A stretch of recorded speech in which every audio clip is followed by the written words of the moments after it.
Bonjour, nous sommes le dimanche 22 mars 2026 et le sujet est le Moyen-Orient avec quatrième semaine entamée en ce qui concerne le conflit entre l'axe israélo-américain et l'Iran vers une opération de déblocage du détroit d'Ormuz, un détroit navigable d'une trentaine de kilomètres. L'intégralité, c'est environ 50 kilomètres. Il y a eu des rumeurs ces dernières semaines vers un envoi de plus de 2500 Marines pour occuper par exemple l'île de Harg. On avait vu ça précédemment dans le golfe Persique. Actuellement, le baril de pétrole de la mer du Nord, le Brent, est aux alentours de 115 $, un niveau qui n'a jamais été aussi élevé depuis 4 ans. La tension est une nouvelle fois des plus intenses dans le golfe Persique, où 58 navires iraniens auraient été détruits en 48 heures selon Donald Trump, qui fait de la sécurisation du détroit d'Ormuz la mère des batailles.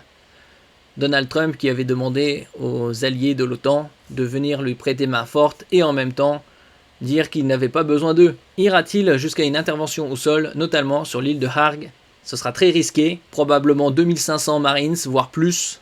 Combien de pertes? L'île fait à peu près 25 km². Ça fait un Marines tous les 100 m². L'information fait les gros titres de certains médias américains dans la soirée de vendredi 20 mars. En plus de 2500 Marines habituellement basés au Japon, en Extrême-Orient donc, et déjà en route pour le golfe Persique, près de 2500 autres soldats sont partis de Californie ces derniers jours.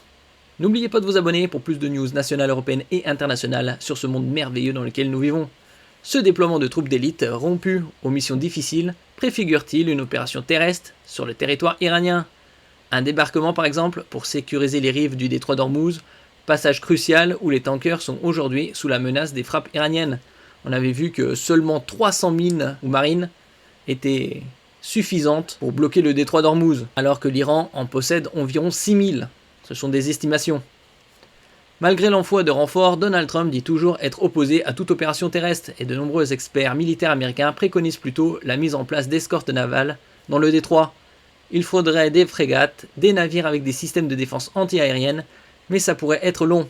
En temps normal, 100 bateaux traversent le détroit chaque jour et il faudrait sans doute un navire de guerre pour les tankers, explique Brian Clark, expert militaire et ancien fonctionnaire au ministère de la Défense américain. Des traversées à haut risque et des prix gonflés, puisque 1/5 du pétrole mondial passe par le détroit d'Ormuz. En ce qui concerne le gaz, c'est un quart. Depuis le début de la guerre, le trafic maritime dans le détroit d'Ormuz a chuté de 95%, mais il n'est pas à l'arrêt. Certains navires à destination de l'Asie sont tolérés par Téhéran, la capitale de l'Iran. D'autres prennent le risque de passer. Aujourd'hui par exemple, nous avons repéré 2 bateaux, le North Star sous pavillon de la Barbade et le Giacometti sous pavillon libérien. On franchit le détroit visiblement sans encombre. Des traversées à haut risque que les armateurs font désormais payer à leurs clients plus de 500 000 € la journée. Au téléphone, un armateur grec assure que ces voyages sont aussi très lucratifs pour les équipages. Non seulement les armateurs vont s'enrichir, mais les marins aussi. Ils touchent, les marins, 2 ou 3 fois plus que la normale. Vu les risques, après il faut espérer ne pas tomber sur une mine. Si un capitaine a été payé 15 000 € par mois, il va être payé 3 fois plus, 45 000 €, dit-il. Depuis le début du conflit, au moins 16 navires, dont certains appartenant à des armateurs grecs, ont été attaqués. Nous verrons ce que ça donnera dans les semaines à venir. L'information fait ce soir les gros titres de certains médias américains. Des milliers de soldats et marins supplémentaires envoyés au Moyen-Orient. En plus de ces 2500 Marines, habituellement basés au Japon et déjà en route pour le golfe Persique, près de 2500 autres soldats sont partis de Californie ces derniers jours. Ce déploiement de troupes d'élite, rompu aux missions difficiles, préfigure-t-il une opération terrestre sur le territoire iranien? Un débarquement, par exemple, pour sécuriser ces rives du détroit d'Ormuz, passage crucial où les tankers sont aujourd'hui sous la menace des frappes iraniennes. Malgré l'envoi de renforts, Donald Trump dit toujours être opposé à toute opération terrestre et de nombreux experts militaires américains préconisent plutôt la mise en place d'escortes navales dans le détroit. Il faudrait des frégates, des navires avec des systèmes de défense anti-aérienne.